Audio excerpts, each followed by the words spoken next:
Thermometer ಇಟ್ಕೊಂಡು ಹೋಗ್ಬಿಟ್ಟು screen ಹತ್ರ ಜ್ವರ ಬಂದಿದೆ ಇಲ್ಲ ಅಂತ ಚೆಕ್ ಮಾಡೋಕ್ಕಾಗುತ್ತಾ? ಆ ಮೇಕಪ್ಪೇ ತಾನೇ ಆ ಫೀಲ್ ಕೊಡೋದು. ಏನು ಸರ್ ಮೇಕಪ್ ಆರ್ಟಿಸ್ಟು ಅವ್ರವ್ರಿಗೆ ಮೇಕಪ್ ಮಾಡ್ಕೊಳಕ್ಕೆ ಹೇಳ್ಬಿಡೋಣ, ಆರ್ಟಿಸ್ಟ್ಗೆ ನಿಜವಾಗ್ಲೂ ಕುಯ್ದು ಬಿಡೋಣ. ಯಾಕೆ ಅವ್ರು ಹೇರ್ ಸ್ಟೈಲಿಸ್ಟ್ ಇರಬೇಕು ಜೊತೆಯಲ್ಲಿ?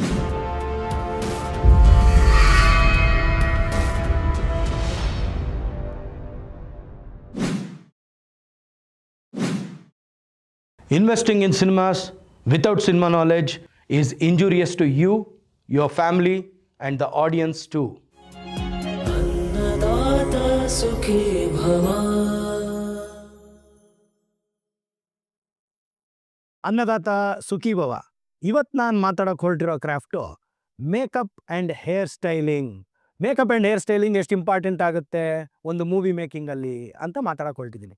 ಮೇಕಪ್ ಅವರು ಒಂದು ಕ್ಯಾರೆಕ್ಟರ್ನ ರಿಚ್ ಆಗೂ ತೋರಿಸ್ಬೋದು, ಒಂದು ಕ್ಯಾರೆಕ್ಟರ್ನ ಪೂವರ್ ಆಗೂ ತೋರಿಸ್ಬೋದು, ಒಂದು ಕ್ಯಾರೆಕ್ಟರ್ನ ಹೆಲ್ದಿಯಾಗೂ ತೋರಿಸ್ಬೋದು, ಒಂದು ಕ್ಯಾರೆಕ್ಟರ್ನ ಸಿಕ್ಕಾಗೂ ತೋರಿಸ್ಬೋದು. ಅಂದರೆ ಇವಾಗ ಫಾರ್ ಎಕ್ಸಾಂಪಲ್ ಆ ಕ್ಯಾರೆಕ್ಟರ್ಗೆ ಜ್ವರ ಬಂದಿದೆ ಅಂತ ತೋರಿಸೋಣ ಅಂತ ಹೇಳ್ತಾ ಇದ್ದೀನಿ. ಮೇಕಪ್ ಅವ್ರು ಏನು ಮಾಡ್ತಾರೆ? ಮೇಕಪ್ ಅವರು ಆ ಕಣ್ಣು ಕೆಳಗಡೆ ಸ್ವಲ್ಪ ಕಪ್ಪಗೆ ಮಾಡಿ, ಸ್ವಲ್ಪ ಡಲ್ ಮಾಡಿ ಅವ್ರಿಗೆ ಜ್ವರ ಬಂದಿರೋ ಅನ್ನೋ ಫೀಲ್ ಕೊಡ್ತಾರೆ. ಆ್ಯಕ್ಟರ್ ಅದನ್ನ ಎನ್ಯಾಕ್ಟ್ ಮಾಡ್ತಾರೆ. ಬಟ್ ಜನರಿಗೆ ಇಲ್ಲಾಂದರೆ ಆಡಿಯನ್ಸ್ ಏನೋ ಥರ್ಮಾಮೀಟ್ರ್ ಇಟ್ಕೊಂಡು ಹೋಗ್ಬಿಟ್ಟು ಸ್ಕ್ರೀನ್ ಹತ್ರ ಜ್ವರ ಬಂದಿದೆ ಇಲ್ಲ ಅಂತ ಚೆಕ್ ಮಾಡೋಕ್ಕಾಗುತ್ತಾ? ಅಲ್ಲ, ಆ ಫೀಲ್ ಕೊಡಬೇಕು. ಆ ಕತೆಗೆ ತಕ್ಕಂತೆ ಅವ್ನು ಸಿಕ್ ಅನ್ನೋದನ್ನ ಫೀಲ್ ಕೊಡಬೇಕು. ಎಕ್ಸಾಂಪಲ್ ತೊಗೊಂಡು ಮಾತಾಡೋಣ. ರಕ್ತ ಕಣ್ಣೀರು ಫಿಲಮಲ್ಲಿ ಮೋಹನ್ ಅನ್ನೋ ಕ್ಯಾರೆಕ್ಟ್ರು ಫಾರಿನ್ ರಿಟರ್ನ್ ಅದಕ್ಕೊಂಥರ ಮೇಕಪ್ಪು. ಅದಾದಮೇಲೆ ಅವ್ನು ಇಲ್ಲಿ ಬಂದು ಏನೇನೋ ದುಶ್ಚಟಗಳೆಲ್ಲ ಮಾಡಿ ಆಮೇಲೆ ಕುಷ್ಠ ಬರುತ್ತೆ ಅವನಿಗೆ, ಕುಷ್ಠರೋಗಿಷ್ಟ ಅನ್ನೋದು ತೋರಿಸಿ ಅವ್ನ ಮನೆ ಬಾಗಿಲಿಗೆ ಬಂದರೆ ಅವನ್ನ ಗುರುತು ಪರಿಚಯ ಹಿಡಿಯೋಕ್ಕಾಗದೇ ಇರುವಂಥ ಒಂದು ಫೀಲ್ ಕೊಟ್ಟಿದ್ದಾರೆ. ಯಾರು ಕೊಟ್ಟಿದ್ದು? ಮೇಕಪ್ ಆರ್ಟಿಸ್ಟೇ ಕೊಟ್ಟಿದ್ದು ಅಲ್ವಾ? ಆ ಗಾಯಗಳು, ಆ ಗಲೀಜ್ನೆಸ್ನ ಫೀಲ್ ಕೊಡೋ ಅಂಥದ್ದು, ಆ ಗಾಯಗಳು, ಆ ಗಾಯದಿಂದ ಕ್ಯೂ ಬರೋ ಥರ ಎಲ್ಲ ಯಾರು ಮಾಡಿದ್ದು? ಮೇಕಪ್ ಆರ್ಟಿಸ್ಟ್ ಮಾಡಿದ್ದು. ಆಯಿತು. ಕವಿರತ್ನ ಕಾಳಿದಾಸ ಅಣ್ಣವ್ರ ಸಿನಿಮಾ, ಒಂದೇ ಸಿನಿಮಾದಲ್ಲಿ ಏನಾಗುತ್ತೆ, ಬಿಗಿನಿಂಗಲ್ಲಿ ಅವರು ಕುರಿ ಕಾಯೋ ಕುರುಬನ್ನ ರೋಲು, ಅದಕ್ಕೊಂಥರ ಮೇಕಪ್ಪು. ಅದಾದಮೇಲೆ ಬಾಲಣ್ಣ ಕರ್ಕೊಂಬಂದು ಆಸ್ಥಾನದಲ್ಲಿ ಕರ್ಕೊಂಬಂದು ಇವರೊಬ್ಬರು ಮಹಾರಾಜ ಅಂತ ಇಂಟ್ರೊಡ್ಯೂಸ್ ಮಾಡ್ತಾರೆ. ಆವಾಗ ಒಂಥರ ಮೇಕಪ್ಪು ಪೆದ್ದಾಗಿ ಆಡ್ತಾ ಇರ್ತಾರೆ, ಅದಕ್ಕೊಂದು ಮಹಾರಾಜನ ಫೀಲು, ಚೈಲ್ಡಿಶ್ ಆಗಿರೋಂಥ ಮಹಾರಾಜ ಒಬ್ಬ ಯಾರೋ ಇರೋವಂಥ ಫೀಲು.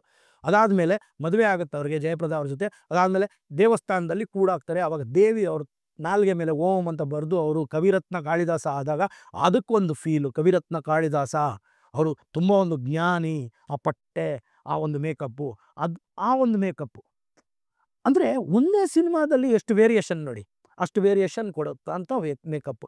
ಇವಾಗ ಫಾರ್ ಎಕ್ಸಾಂಪಲ್ ಕಿಚ್ಚ ಸುದೀಪ್ ಅವ್ರದ್ದು ಹುಚ್ಚ ಫಿಲಮ್ ತೊಗೊಂಬರೋಣ. ಆ ಹುಚ್ಚ ಫಿಲಮ್ ತೊಗೊಂಡ್ರೆ ಫಸ್ಟು ಕಾಲೇಜ್ ಗೋಯಿಂಗ್ ಸ್ಟೂಡೆಂಟು ಆ ಲವ್ ಆಗ್ಬೇಕಾದ್ರೆ ಅದು ಮಾಡಬೇಕಾದ್ರೆ ಒಂಥರ ಮೇಕಪ್ಪು. ಅದಾದಮೇಲೆ ಅವ್ರಿಗೆ ಏಟೆಲ್ಲ ಬಿದ್ದು ಅವರು ಒಂದು ರೋಗಿ ಥರ ತೋರಿಸ್ಬೇಕಾದ್ರೆ ಒಂಥರ ಮೇಕಪ್ಪು ಅಲ್ವಾ? ಆ ಮೇಕಪ್ಪೇ ತಾನೇ ಆ ಫೀಲ್ ಕೊಡೋದು. ಆ ಮೇಕಪ್ಪೇ ಆ ಫೀಲ್ ಕೊಡೋದು. ಇವಾಗ ಫಾರ್ ಎಕ್ಸಾಂಪಲ್ ಸೈನಿಕ ಫಿಲಮಲ್ಲಿ ಏನು ಮಾಡ್ತಾರೆ, ಯೋಧ ಇರಬೇಕಾದ್ರೆ ಒಂಥರ ಗೆಟಪ್ಪಲ್ಲಿ ಇರ್ತಾರೆ, ಅದು ಒಂದು ಮೇಕಪ್ ಮಾಡಿರ್ತಾರೆ. ಅದಾದಮೇಲೆ ಅವ್ನು ಸತ್ತೋದ ಅಂತ ನ್ಯೂಸ್ ಬರುತ್ತೆ. ಯಾರು? ಆ ಸೈನಿಕ ಸತ್ತೋದ ಅಂತ ನ್ಯೂಸ್ ಬರುತ್ತೆ. ಸತ್ತೋದ ಅಂತ ನ್ಯೂಸ್ ಬಂದಮೇಲೆ ಅವರು ತಿರ್ಗಾ ವಾಪಸ್ ಮನೆ ಹತ್ರ ಬಂದಾಗ ಏನಾಗುತ್ತೆ ಗೊತ್ತಾ, ಅವ್ರ ಮನೆಯವರು ಅವ್ರನ್ನ ಗುರ್ತಿಡಿಯಲ್ಲ. ಯಾಕೆಂದರೆ ಮುಖ ಎಲ್ಲ ಕುರೂಪಿ ಥರ ಆಗ್ಬಿಟ್ಟಿರ್ತಾರೆ. ಆವಾಗ ಅವರು ಇಲ್ಲಪ್ಪ ನೀನು ಸತ್ತೋದೆ ಅಂತಲೇ ಅನ್ಕೋ, ಇಲ್ಲಾಂದರೆ ನಮ್ಗೆ ಬರೋ ಫೆಸಿಲಿಟೀಸ್ ಎಲ್ಲ ಕಟ್ಟಾಗುತ್ತೆ ಅಂತ ಒಂದು ಎಮೋಷ್ನಲ್ ಫೀಲ್ ಕೊಡ್ತಾರೆ. ಆ ಎಮೋಷ್ನಲ್ ಫೀಲು ಮತ್ತು ಮ್ಯೂಸಿಕ್ಕು ಕೊಟ್ಟಾಗ್ಲೂ ಆ ಮೇಕಪ್ ಈಸ್ ಮೋಸ್ಟ್ ಇಂಪಾರ್ಟೆಂಟ್. ನಿಮ್ಮ ಎಮೋಷನ್ಸ್ಗೆ ಟಚ್ ಆಗೋಕ್ಕೆ ಆ ಮೇಕಪ್ಪಿಂದನೇ ನಿಮ್ಮ ಎಮೋಷನ್ಸ್ ಟಚ್ ಆಗಿದಲ್ವಾ? ಅವ್ರ ಮುಖ ಅಷ್ಟೊಂದು ಕಿತ್ತೋಗಿದೆ ಅನ್ನೋ ಥರ ತೋರಿಸಿದ್ದು, ಆ ಕುರುಪತನ ತೋರಿಸಿದ್ದೆ ಮೇಕಪ್ ಅವರು. ಇವಾಗ ಫಾರ್ ಎಕ್ಸಾಂಪಲ್ ಏನು ಸರ್ ಮೇಕಪ್ ಆರ್ಟಿಸ್ಟು ಅವ್ರವ್ರಿಗೆ ಮೇಕಪ್ ಮಾಡ್ಕೊಳಕ್ಕೆ ಹೇಳ್ಬಿಡೋಣ? ತಪ್ಪು. ಅದಾದ್ರೆ ಕ್ರಾಫ್ಟ್ಗೆ ಅದ್ರ ಇಂಪಾರ್ಟೆನ್ಸ್ ಇದೆ. ಯಾಕೆಂದರೆ ಇವಾಗ ಫೈಟಿಂಗ್ ಆಯ್ತಪ್ಪ, ಫೈಟಿಂಗ್ ಆದಾಗ ಒಂದು ಗಾಯ ಆಯಿತು ಇಲ್ಲಿ ಅಂತ ತೋರಿಸ್ಬೇಕು. ಗಾಯ ಆಯಿತು ಅಂದರೆ ಏನು, ಆರ್ಟಿಸ್ಟ್ಗೆ ನಿಜವಾಗ್ಲೂ ಕುಯ್ದು ಬಿಡೋಣ? ಆಗಲ್ಲ. ಅದಕ್ಕೋಸ್ಕರ ಅದನ್ನ ಬ್ಲೆಡ್ ಮಾಡಿ ಮಾರ್ಕ್ ಮಾಡಿ ಒಂದು ಗಾಯ ಆಗಿದೆ ಅನ್ನೋ ಫೀಲು. ಆಮೇಲೆ ಆ ಗಾಯದ ಡೆಪ್ತ್ ಎಷ್ಟು ಡೆಪ್ತಲ್ಲಿ ಆ ಗಾಯ ಆಗಿದೆ ಆ ನಾಲೆಜ್ ಇರುತ್ತೆ ಮೇಕಪ್ ಅವ್ರಿಗೆ. ಸುಮ್ಮನೆ ಒಂದು ಕಡ್ಡಿಲಿಂಗ್ ಅಂದ್ಬಿಡಲ್ಲ. ಅದು ಆ್ಯಕ್ಚುಲಾಗಿ ಹೊಡೆದಾಗ ಮುಖ ಊದ್ಕೊಂಡ್ಬಿಡ್ತದೆ. ಮುಖ ಊದ್ಕೊಂಡಾಗ ನೀಲಿಗಟ್ತದೆ. ಎಕ್ಸ್ಪ್ಲನೇಷನ್ ಕೊಡ್ತಾರೆ ಡೈರೆಕ್ಟ್ರ್ ಈ ಥರ ಎಕ್ಸ್ಪ್ಲನೇಷನ್ ಕೊಟ್ಟಾಗ ಮೇಕಪ್ ಅವರು ಅಷ್ಟು ವರ್ಕ್ ಮಾಡ್ತಾರೆ ಅದ್ರ ಮೇಲೆ.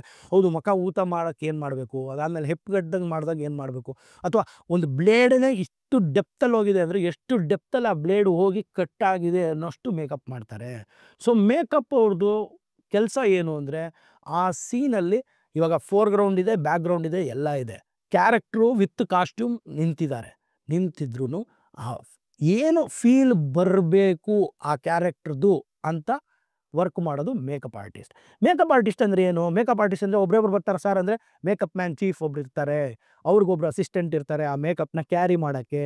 ಅದಾದ ಮೇಲೆ ಏನು ಮೇಕಪ್ ಮ್ಯಾನ್ ಅಸಿಸ್ಟೆಂಟ್ ಏನು ಕೆಲಸ ಅಂದರೆ ಆ ಮೇಕಪ್ನ ಕ್ಯಾರಿ ಮಾಡೋಕೆ ಒಬ್ರು ಇರ್ತಾರೆ. ಅದಾದಮೇಲೆ ಇನ್ನೊಬ್ರು ಅಸಿಸ್ಟೆಂಟ್ ಇರ್ತಾರೆ. ಅವ್ರು ಏನು ಅಂದರೆ ಪ್ರತಿಯೊಂದು ಶಾರ್ಟ್ ಕಟ್ ಆದಾಗಲೂ, ಪ್ರತಿಯೊಂದು ಸೀನ್ ಎಂಡಾದರೂ ಯಾವಾಗಾದ್ರೂ ಆ ಮೇಕಪ್ನ ಮೇಂಟೈನ್ ಮಾಡಬೇಕಲ್ಲ, ಅದಕ್ಕೆ ಟಚಪ್ ಅಂತ ಹೇಳ್ತಾರೆ. ಆ ಟಚಪ್ನ ಮಾಡೋಕ್ಕೆ ಒಬ್ಬರು ಅಸಿಸ್ಟೆಂಟ್ ಇರ್ತಾರೆ. ಅದಾದಮೇಲೆ ನೀವು 25 ಜನ ಆರ್ಟಿಸ್ಟ್ ಇದ್ಬಿಟ್ಟು ಸರ್ ಒಬ್ಬರೇ ಮೇಕಪ್ ಮ್ಯಾನ್ ಸಾಕು ಸರ್, ಯಾರು ಬರೋದು ಬೇಡ ಅಂತಂದರೆ 8 ಗಂಟೆಗೆ ಶಾರ್ಟ್ ಇಡ್ತೀನಿ ಅಂದರೆ ಸಾಧ್ಯನೇ ಇಲ್ಲ. ಯಾಕೆಂದರೆ ಒಬ್ಬರೇ ಎಷ್ಟು ಜನಕ್ಕೆ ಅಂತ ಮೇಕಪ್ ಹಚ್ಚೋಕ್ಕಾಗುತ್ತೆ? ಆಮೇಲೆ ಏನದು ಸಿಚುಯೇಷನ್ನು, ಯಾವ ಸಿಚುಯೇಷನ್ನು, ಯಾರ್ಯಾರು ಯಾವ್ಯಾವ ಥರ ಮೇಕಪ್ ಆಗಬೇಕು? ದಯವಿಟ್ಟು ಸ್ವಾಮಿ ಒಂದು ಅರ್ಥ ಮಾಡ್ಕೊಳ್ಳಿ ಅನ್ನದಾತರು, ನಂಬರ್ ಆಫ್ ಪೀಪಲ್ ಜಾಸ್ತಿ ಇದ್ದಾಗ ಮೇಕಪ್ ಅವ್ರಿಗೆ ಅಸಿಸ್ಟೆಂಟ್ಸ್ ಜಾಸ್ತಿ ಕೊಡಬೇಕಾಗುತ್ತೆ. ಅದೇ ಹೊತ್ತಲ್ಲೇ ಬರೀ 1-2 ಕ್ಯಾರೆಕ್ಟರ್ ಇದೆ, ಒಬ್ರು ಇಬ್ಬರಿಗೆ ಸೋಬರಾಗಿ ಏನೋ ಮೇಕಪ್ ಮಾಡಬೇಕು ಅಂದರೆ ಒಂದು 20 ಜನ ಕೂರಿಸೋದು ತಪ್ಪೇನೆ. ಅದನ್ನ ಮಾನಿಟ್ರ್ ಮಾಡಬೇಕಾಗಿರೋದು ನಮ್ಮ ಅನ್ನದಾತರಾದ ಪ್ರೊಡ್ಯೂಸರ್ಗಳು, ನೀವು ಮಾನಿಟ್ರ್ ಮಾಡಬೇಕು. ಅದಾದಮೇಲೆ ಮೇಕಪ್ ಅಂದರೆ ಇದು ಆಯ್ತು ಸರ್, ಆಯಿತು ನಂಬರ್ ಆಫ್ ಅಸಿಸ್ಟೆಂಟ್ಸ್ ಬಂದರು, ಹಿಂಗೆ ಬಂದರು, ಮೇಕಪ್ ಮಾಡಿದ್ರು, ಹೋದರು. ಯಾಕೆಂದರೆ ಇವತ್ತಿನ ದಿನ 100-150 ಸಹಕಲಾವಿದರು ಬ್ಯಾಕ್ಗ್ರೌಂಡಲ್ಲಿರೋವಂಥ ಕತೆಗಳು ಎಲ್ಲ ಬರ್ತಾ ಇದೆ. ಸೊ ಅಷ್ಟಕ್ಕೆ ಎಷ್ಟು ಜನ ಮೇಕಪ್ ಆರ್ಟಿಸ್ಟ್ ಬೇಕು ಅನ್ನೋದು ಫಸ್ಟೇ ಡಿಸ್ಕಷನ್ ಅಲ್ಲೆಲ್ಲ ಮಾಡಿಕೊಂಡು ಆಮೇಲೆ ನೀವು ಕರ್ಕೊಂಬರ್ತೀರ. ಮೇಕಪ್ ಅಂದರೆ ಇಷ್ಟೇನಾ, ಇಲ್ಲಿಗೆ ಮುಗೀತಾ ಅಂದರೆ ಇಲ್ಲ. ಅದ್ರ ಜೊತೆಗೆ ಇನ್ನೊಂದು ಡಿಪಾರ್ಟ್ಮೆಂಟು ಸೇರ್ಕೊಂಡೇ ಇರುತ್ತೆ, ಹ್ಯಾಂಡ್ ಇನ್ ಹ್ಯಾಂಡ್ ಹೋಗುತ್ತೆ. ಯಾವುದು? Hair styling. ಹೇರ್ ಸ್ಟೈಲಿಂಗ್ ಅಂದರೆ ಏನು? ಹೇರ್ ಸ್ಟೈಲಿಂಗ್ ಅಂದರೆ ಫಾರ್ ಎಕ್ಸಾಂಪಲ್ ಇವಾಗ ಸಿಲ್ಔಟಲ್ಲಿ ಒಂದು ಡಾರ್ಕ್ನೆಸ್ಸಲ್ಲಿ ರಜನಿ ಸರ್ ಹಿಂಗೆ ನಡ್ಕೊಂಬರ್ತಾ ಇರ್ತಾರೆ ಅಂತ ಇಟ್ಕೊಳ್ಳಿ. ಬಂದರೆ ಅದು ರಜನಿಕಾಂತ್ ಅವರೇ ಅಂತ ಏನು ಗೊತ್ತಾಗತ್ತೆ? Because of the hair style. Second, Amitabh Bachchan ಅವ್ರು ಹಿಂಗೆ ನಡ್ಕೊಂಬರ್ತಾರೆ ಕೂಲಿ ಫಿಲಮಲ್ಲಿ. ಆವಾಗ ಆ ಹೇರ್ ಸ್ಟೈಲು ಬ್ಯಾಕ್ಗ್ರೌಂಡಲ್ಲಿ ನೋಡ್ತಿದ್ದಂಗೆ ಗೊತ್ತಾಗ್ಬಿಡು ಇದು ಅಮಿತಾಬ್ ಬಚ್ಚನ್ ಇವರು ಅಂತ. ಬೇಡ ಸ್ವಾಮಿ, ಹೇರ್ ಸ್ಟೈಲ್ ಎಷ್ಟು ಇಂಪಾರ್ಟೆನ್ಸ್ ಇದೆ ಅನ್ನೋದಕ್ಕೆ ನಮ್ಮ ಕನ್ನಡ ಸಿನಿಮಾದ್ದು 1-2 ಸಿನಿಮಾದ ಉದಾಹರಣೆ ಕೊಡ್ತೀನಿ. ಒಂದು ಹೆಬ್ಬುಲಿ ಅನ್ನೋ ಸಿನಿಮಾದಲ್ಲಿ ಕಿಚ್ಚ ಸುದೀಪ್ ಅವರು ಒಂಥರ ಹೇರ್ ಸ್ಟೈಲ್ ಮಾಡಿದ್ರು. ಇನ್ನೊಂದು ವಿಲನ್ ಅನ್ನೋ ಸಿನಿಮಾದಲ್ಲಿ ಇನ್ನೊಂದು ಥರ ಹೇರ್ ಸ್ಟೈಲ್ ಮಾಡಿದ್ರು. ಎಷ್ಟು ವೈರಲ್ ಆಗೋಯ್ತು, ಎಲ್ಲ ನೋಡಿದವರೆಲ್ಲ ಅದೇ ಸ್ಟೈಲು ಮಾಡೋಕ್ಕೆ ಸ್ಟಾರ್ಟ್ ಮಾಡಿದ್ರು. ಯಾಕೆ? It is stylish. ಅದೇ ಆ ಸ್ಟೈಲ್, ಆ ಕ್ಯಾರೆಕ್ಟರ್ಗೆ ಆ ಹೇರ್ ಸ್ಟೈಲ್ ಇಂಪಾರ್ಟೆಂಟ್ ಆಗುತ್ತೆ. ಅದಾದಮೇಲೆ ಹುಚ್ಚ ಸಿನಿಮಾಲ್ಲಿ ಫಸ್ಟ್ ಹಾಫಲ್ಲಿ ಒಂಥರ ಹೇರ್ ಸ್ಟೈಲು, ಅದಾದಮೇಲಿಂದ ತೆಗ್ದೇ ಬಿಟ್ರು ಅನ್ನೋ ಥರ ಹೇರ್ ಸ್ಟೈಲು. ಏನು? Bald head. ಇವಾಗ ಫಾರ್ ಎಕ್ಸಾಂಪಲ್ಲು ಒಂದು ಯಾವುದೋ ಒಂದು ಕ್ಯಾರೆಕ್ಟ್ರು ಈ ಸಿನಿಮಾಲ್ಲಿ ಅವ್ರಿಗೆ ಬಾಲ್ಡ್ ಹೆಡ್ ಆಗಬೇಕು ಅಂತ ಇಟ್ಕೊಳ್ಳಿ. ಸೊ ಶೇವ್ ಮಾಡಿಬಿಡ್ತಾರಾ ಅಂದರೆ ಇಲ್ಲ. ಯಾಕೆಂದರೆ ನೆಕ್ಸ್ಟು ಇನ್ನೊಂದು ಯಾವುದೋ ಸಿನಿಮಾಗೆ ಡೇಟ್ಸ್ ಕೊಡ್ತೀರಾ, ಅಲ್ಲೋಗಿ ಎನೆಕ್ಟ್ ಮಾಡಬೇಕಾಗಿರುತ್ತೆ, ಅಲ್ಲಿ ಕೂದಲು ಬೇಕಾಗಿರುತ್ತೆ. ಆವಾಗ ಬಾಲ್ಡ್ ವಿಗ್ಸ್ ಅಂತಲೂ ಮಾಡ್ತಾರೆ. ಏನು ಅಂದರೆ ಬಾಲ್ಡ್ ವಿಗ್ ಥರ ಹಾಕ್ಬಿಟ್ಟು ಬಾಲ್ಡಾಗಿ ಕಾಣೋ ಥರ ಮಾಡ್ತಾರೆ. ಬಾಲ್ಡಾಗಿ ಕಾಣೋ ಥರ ಮಾಡಿಬಿಟ್ಟು ಅವ್ರನ್ನ, ಅದಾದಮೇಲೆ ಆ ಕೆಲಸ ಮುಗಿದ್ಮೇಲೆ ಅವರು ತಿರ್ಗಾ ವಾಪಸ್ ಆ ಕೂದಲು ಅಲ್ಲೇ ಇರುತ್ತೆ. ಅದಾದಮೇಲೆ ನೆಕ್ಸ್ಟ್ ಅಷ್ಟೇನ ಅಂದರೆ ಇಲ್ಲ, ಕೆಲವ್ರಿಗೆ ವಿಗ್ಸ್ ಮೇಂಟೈನ್ ಮಾಡಬೇಕಾಗುತ್ತೆ. ಯಾಕೆಂದರೆ ನಿಜವಾಗ್ಲೂ ಕೂದಲಿರಲ್ಲ, ಬಟ್ ಕ್ಯಾರೆಕ್ಟರ್ ಡಿಮಾಂಡು ಕೂದಲು ಬೇಕಾಗಿರುತ್ತೆ. ಅದನ್ನೂ ಹೇರ್ ಸ್ಟೈಲಿಸ್ಟ್ ಮೇಂಟೈನ್ ಮಾಡ್ತಾರೆ. ಸರಿ, ಹೇರ್ ಸ್ಟೈಲಿಸ್ಟ್ ಇಷ್ಟೇನಾ ಕೆಲಸ ಅಂತಂದರೆ ನನಗೆ ರವಿಚಂದ್ರನ್ ಸರ್ದು ಹಳೆ ಸಿನಿಮಾಗಳೆಲ್ಲ ಜ್ಞಾಪಕ ಬರುತ್ತೆ. ಅದರಲ್ಲಿ ಹೀರೋಯಿನ್ಗಳಿಗೆ ವಿಶೇಷವಾದ ಮೇಕಪ್ಪು ಜೊತೆಗೆ ಆ ಕೂದಲನ್ನ ಮುಂಗುರುಳಿಂಗ್ ಬಿಟ್ಟಿರೋರು. ಒಂದೊಂದು ಸಿನಿಮಾದಲ್ಲಿ ಒಂದೊಂದು ಹೀರೋಯಿನ್ಗೆ ಒಂದೊಂದು ಹೇರ್ ಸ್ಟೈಲು. ಅದು ರವಿ ಸರ್ ಕೈಯಲ್ಲೇ ಸಾಧ್ಯ. ಇನ್ಯಾರು ಮಾಡ್ತಿರೋ ಗೊತ್ತಿಲ್ಲ. ರವಿ ಸರ್ ಮಾತ್ರ ಅದ್ರಲ್ಲಿ ವೆರಿ ಮಚ್ ಪರ್ಟಿಕ್ಯುಲರ್ ಇರೋರು. Every heroine has A separate hair style. ಅದು ಸ್ಕ್ರೀನ್ ಪ್ರೆಸೆನ್ಸ್ಗೋಸ್ಕರ ಅಥವಾ ಆ ಒಂದು ಹೀರೋಯಿನ್ ಬಂದರು ಅಂದರೆ. ಅದಕ್ಕಿಂತ ಹಳೆ ಸಿನಿಮಾಗಳಿಗೆ ಹೋಗೋಣ ಅಂತಂದರೆ ಫಾರ್ ಎಕ್ಸಾಂಪಲ್ ಕಲ್ಪನಾ ಅವರು ಶರಪಂಜರ ಫಿಲಮಲ್ಲಿ ನೀವು ನೋಡಿದ್ರೆ ಅವ್ರಿಗೆ ಒಂದು ಕೊಂಡೆ ಥರ ಹಾಕ್ಬಿಟ್ಟು ಅದ್ರ ಮೇಲೆ ಹೂವು ಹಿಂಗೆ ಸುತ್ತಿರ್ತಾರೆ. That is all the work of the hair stylist. ಅದಾದಮೇಲೆ ಮಂಜುಳಾ ಅವ್ರಿಗೆ ಒಂದು ಫಿಲಮು ಶಂಕರ್ ನಾಗ್ ಅವರು ಮಾಡಿರೋಂಥ ಫಿಲಮು, ಅದರಲ್ಲಿ 2 ಶೇಡಲ್ಲಿ ತೋರಿಸ್ಬೇಕಾಗುತ್ತೆ. ಒಂದು ಹಳ್ಳಿನಲ್ಲಿ ಚೆನ್ನಾಗಿ ಉದ್ದ ಜಡೆ ಬಿಟ್ಕೊಂಡಿರೋಂಥ ಒಂದು ಫಸ್ಟ್ ಹಾಫು. ಸೆಕೆಂಡ್ ಹಾಫಲ್ಲಿ ಏನಾಗ್ತದೆ, ಅವ್ರಿಗೆ ಏಟು ಬಿದ್ದು ಆಮೇಲೆ ತೀರೋಗ್ಬಿಡ್ತಾರೆ. ಶಂಕರ್ ನಾಗು ತೀರೋಗಿರ್ತಾರೆ. ಆಮೇಲೆ ಅವ್ರ ಆತ್ಮ ಏನೋ ಅಲ್ಲಿ ಹೋಗುತ್ತೆ. ಆ ಸೇಡು ತೀರಿಸ್ಕೊಳ್ಳೋಂಥದ್ರಲ್ಲಿ ಒಂದು ಬಾಯ್ ಕಟ್ ಥರ ಒಂದು ಕಟ್ಟು ಮಾಡಿ ಅದು ಒಂಥರ ಹೇರ್ ಸ್ಟೈಲ್ ಮಾಡಿದ್ರು.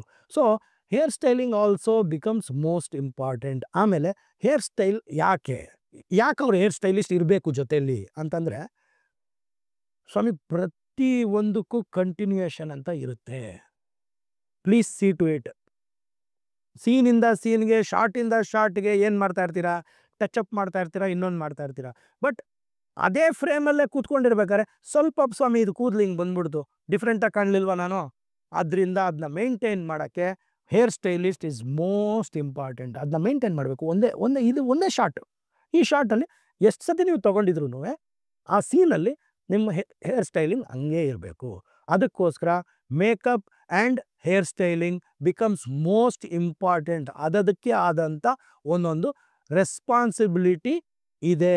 So this craft is also important. I suggest all the producers to have makeup artist and hair stylist in their movie crew. Next ಎಪಿಸೋಡಲ್ಲಿ ನಾನು ಸ್ಪೆಷಲ್ ಎಫೆಕ್ಟ್ಸ್ ಮೇಕಪ್ ಅನ್ನೋದು ಒಂದು ಟಾಪಿಕ್ನ, ಆ ಕ್ರಾಫ್ಟ್ ಬಗ್ಗೆ ಮಾತಾಡ್ತೀನಿ. ಅಲ್ಲಿ ತನಕ ಸ್ಟೇ ಟ್ಯೂನ್ಡ್.